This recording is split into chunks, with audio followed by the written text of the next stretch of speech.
I was cleaning out my apartment this morning and I found these guys. What do you think? I was on an episode of Wave Dash one time and I promised to appear on that show in full Eliza cosplay. Basically just to troll Arya and Adrian because they were being fucking haters on that episode. And I haven't delivered on that promise yet. I will at some point. I take promises to my viewers very seriously, as you know. And to indicate that, look, I actually went out and got stuff. I got blood, I got teeth, a couple of different options for horns. I even bought the black lace thong I was going to wear. That wouldn't show up on camera, but my process is pretty method. Sorry for fucking around like this at the beginning of the video. This is a serious video on Serious Earth. Look, I even went and printed out like 6 pages of notes like a real person, because I think today's topic is really interesting. I made a recent video talking about different controller options for fighting games, and in that video I explained why I think if you're going to play on pad, your best options by far are the DualShock 3 and DualShock 4 by Sony. But that leaves an interesting question: what about the new addition to that family? What about the DualSense 5 for PlayStation 5 that recently came out? Well, I hadn't even thought about going out and getting this pad for playing fighting games because I don't really see any reason to own a PlayStation 5 apart from maybe Demon's Souls, but I've already seen Eris play through that, so I wasn't thinking about getting it. But then I realized something pretty big. These controllers, DualShock 4, they're not going to be manufactured forever. In fact, there's a shortage of them in Asia right now. I've been to every game store in the city I live in, and nobody has DualShock 4 in stock. It's also true that the fighting games that are being developed right now are going to be coming out on next generation consoles, which means that this is going to be the default option. And I think in the long term that means that more people will be using them for PC as well. So basically what I'm trying to say is whether or not the DualSense 5 is a good pad really kind of matters. And I wrote something in my notes last night. We don't want to become like Smash players who are still using GameCube controllers because Nintendo lost the ability to make controllers that aren't motion controlled riddled dildo-shaped nightmares 4 console generations ago.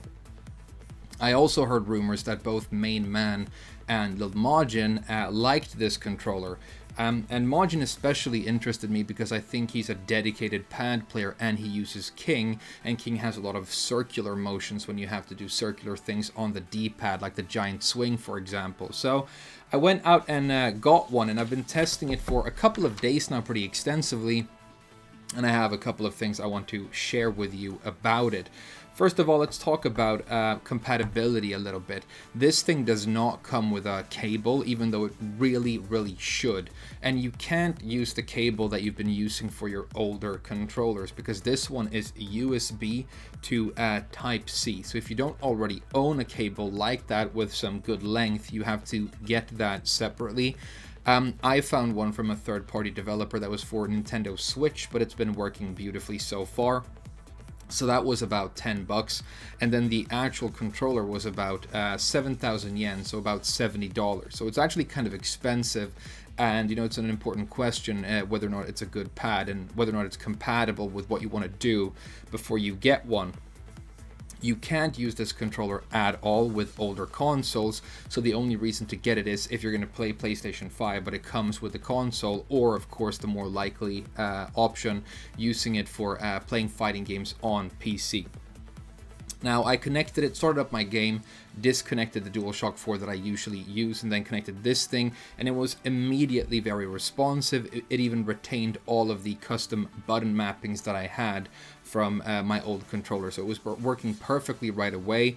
The only thing that happened is it turned off all the audio on my computer because the computer thought that, you know, it should make this my default audio output device. So if you plug this into your PC and the sound goes away, you can either plug headphones into the controller or just go to your sound settings in Windows and change your default audio back to your speakers. So there you go. I actually like the option of using a USB to Type-C cable, because if you've been using the sort of mini B style cables for the DualShock 4, you know that it kind of rattles out of the controller very easily, which is fine if you're playing wireless, but when it's connected to your PC and that happens in the middle of a match, then you've pretty much lost. So I like the fact that the connection with the cable in the controller feels a lot more solid. So it's a preferable cable in my opinion. Let's move on to some hardware and ergonomics, right? This is important as well. It's a much heavier controller than what you're probably used to. It honestly feels a bit like picking up a small games console. It's bigger and heavier. But being heavy isn't necessarily a bad thing, although it has some downsides that we will get to. One thing I really noticed is that these horn-shaped things that you grab when you hold the controller, because they're bigger, your hands are splayed out a little bit more, and that means that you have less range of motion on your fingers above the controller because more length of the hand is being used for that grip. So that is one thing about the grip that is a little bit of a downside. But apart from that, the D-pad looks and functions pretty much exactly the same way as the older controllers, and as you can see right here, it still has that thing where the buttons are connected underneath the shell of the pad, which has, you know, it's a proven D-pad and it works really well. It's probably the best one on the market in my opinion, but it would be really interesting to see what would happen if they made a D-pad like this where the buttons were not interconnected at all and all moved independently. I wonder what that would do to the playability of the pad. Would be really interesting to try at some point. And then the button layout for your attack buttons are exactly what you're used to in the past, and your shoulder buttons as well. So it's going to be immediately familiar. The main thing is just the weight of the thing and the fact that you have to use more of your hands to actually grip it. Now, an interesting thing about the weight, because I mentioned the weight, is if you're playing pad with a claw grip. My notes are stapled together here. This is stupid. Sorry. If you're playing with a claw grip, which I really recommend you do when you're playing on pad, what's going to be happening is you're only really lifting the controller with your left hand, because your other hand is going to be sort of hovering above the pad, kind of like that. And you're only really using like a few fingers to keep the controller stable with your right hand, but you're not really lifting it that way. And when you're lifting only with your left hand and the controller is heavy, that means that you're much more likely to get tired in your wrist. Might not sound like a big problem, but it gets compounded by a couple of things I'm going to talk about later. Now let's talk about the most important part, which is gameplay. Now I did almost all of my gameplay testing with Eliza, and the reason for that is she's, you know, one of my main characters. She has a lot of complex inputs, which is important for testing a controller, but she also gets her control scheme from Street Fighter. She borrows from that, which means that if you can do things like, you know, tiger uppercuts and fireballs with her, that's probably an indication that this pad is good for 2D fighters as well. So I wanted to, you know, broaden it a little bit in that sense. So the first thing I tested with this pad, of course, was the Korean backdash cancel, and I was immediately surprised by how well it worked. This D-pad has a lot of suspension. It's really chewy, and it takes quite a lot of power to press the buttons down compared to a DualShock 4, as far as I can tell. But that suspension actually sort of helped the timing and made the Korean backdash feel very mechanical and sort of perfect, and it worked really well. And then I would just lose the ability to do the backdash a little bit because I wasn't used to the pad. And then I would adjust my grip or my inputs a little bit, and it would be back, and it would be beautiful. So with a bit of practice, I think this controller is actually really good for specifically movement. The next thing I tested was DPs. So this is the Electric Wind Godfist input, forward, neutral, down, down, forward, and attack buttons, and cancels with that. And again, I got the same sense that I had with the Korean backdash, that the suspension and sort of chewiness of the controller actually helped it feel very, very clean and smooth, and felt really good. It was like the best feeling D piece I've ever done, and I think this control pad is actually superior when it comes to that kind of input compared to the older controllers. And that's after using it only for a few minutes. You know, I've been using this thing for literally thousands of hours, so I thought that was impressive. So far so good, right? But then things get a little bit hairier, because the next thing I wanted to test was quarter circles, half circles, 3/4 circles with, for example, dive kick cancels. Did a lot of dive kicks through a lot of fireballs. And the big, really important one for me was Eliza's Moonglide 4 into instant EX dive kick, which combos in this game. It's a pretty difficult input to do. I mean, with a bit of practice, it's easy enough, but I do that a lot. I can do it in my sleep on this controller. no issue. But I used this controller and I attempted it about 30 times in a row, and I messed up about half of those attempts, which was really surprising and kind of frustrating. Just to make sure that it really was the pad, I disconnected the DS5 and reconnected the DS4, and all of a sudden the instant dive kicks were perfect again. So I wanted to know why that was happening, and I was looking at my command history. What I realized is because this D-pad has so much more suspension, because it's so much tougher to depress these buttons, what happens a lot when you're doing quarter circles or half circles with it is if you're pressing a button like that just straight down, it works fine. But when you're sliding across a diagonal input, you miss out on the diagonal input. So if you do a quarter circle back, you would get like the down and then the back, but you wouldn't get the diagonal input in between, because you're just sliding really quickly over that, and you don't have enough power in your thumb to actually get those buttons depressed and get your diagonal inputs down. Doing a diagonal input by just pressing two buttons at the same time works beautifully, like for the Korean backdash cancel, right? But for circular motions, it really wasn't working well at all.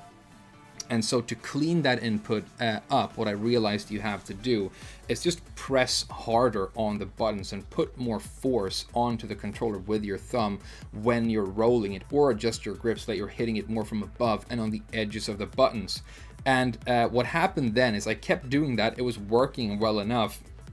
But within just a couple of minutes, my wrist and my thumb were getting very, very tired. And remember earlier how I mentioned that you're only really lifting the controller with the left hand when you're playing claw grip? That compounded with the fact that I was having to put a lot more power into the controller to get my inputs, really tired my hand out. And I can see this actually damaging your hand if you're not careful, if you're not using it the right way. Now, one thing that has to be said about that is even these old DualShock 4 controllers have a lot more sort of texture to the inputs when they're new. This thing I've used a long time, and so the buttons are looser, and with a lot of use, I think probably because this D-pad is mechanically similar, it will get softer as well, and so it will probably be better on your hands in that sense. So in conclusion, I think this is a really good pad. I guess the big question is, should you get one? And I think you can definitely become like a top, really high level player using nothing but this controller. So if that's what you wanted to know, then I really do recommend it in that sense. If I was playing a character like Zafina, where all of the input difficulty is associated with either timing or with movement, backdashing and sidestepping, I think this controller would actually be amazing for that. But if you play a 2D fighter or a character like Elisa or Akuma or Geese, where you have to roll your thumb a lot, this thing is definitely going to take a bit more practice. And you might even want to get into like some hand stretching exercises before you play. I think that could be a good idea.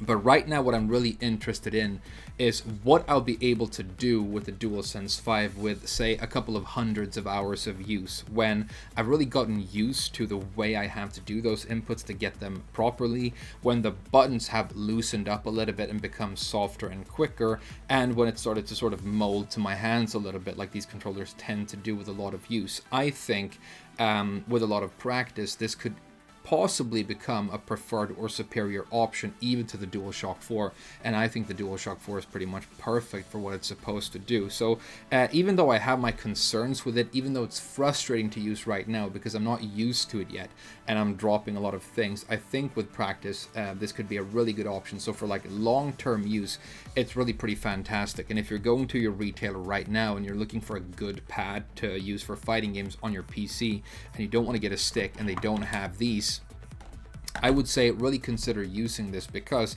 it is the PlayStation pad and the DualShock pad of the future. So, I mean, whether or not it functions, like I said, really matters. But it gets a warm, slightly cautious recommendation for me. I'm going to use this exclusively over the next few weeks and see if I'm right about that. With a little bit of use, with a little bit of experience, can it become something really, really special and overtake my love of the DualShock 4? I'll report back when I know. I hope this was helpful. I hope you found it interesting enough. Thank you so much for watching it, and I'll see you guys again very soon.